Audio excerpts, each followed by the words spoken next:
Դավիթ Իշխանյան Արցախի ազգային ժողովի նախագահ, Արցախի գերագույն խորհրդի առաջին գումարման, Արցախի հանրապետության ազգային ժողովի 6-րդ և 7-րդ գումարման падգամավոր, Արցախի ազատամարտի մասնակից։ Դավիթ Իշխանյանը եղել է Արցախյան ազատագրական պայքարի և կամավորական շարժման ակտիվ մասնակից։ 1989-ից 91 թվականներին եղել է ուսանողական ջոկատի ակտիվ անդամ, 92-ից 95 թվականներին ծառայության է անցել Արցախի պաշտպանության բանակում, եղել է Մարտունու 28-րդ գումարտակի հրամանատար։ 95-ից 2000 թվականներին եղել է Աշանի միջնակարգ դպրոցի, իսկ 2000-ից 2005 թվականներին Աշան համայնքի ղեկավար, մասնագիտությամբ պատմաբան է։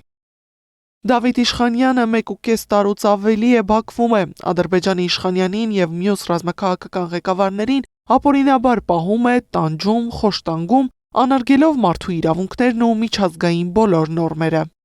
Դեռևս հայտնի չէ, թե ինչպես է Արցախի ռազմաքաղաքական ղեկավարությունը հայտնվել Բաքվում, կան ընդամենը վարկածներ։ Ըստ դրանց Դավիթ Իշխանյանը չի եղել Ադրբեջանի պահանջած անձանց ցուցակում։ Իշխանյանի կինն էլ է հաստատում այդ տեղեկությունը։ Ասում է, մինչև վերջին պահն ամուսինը վստահեցրել է, ընտանիքի Երևան գալուց մի քանի օր հետո ինքը ևս կգա։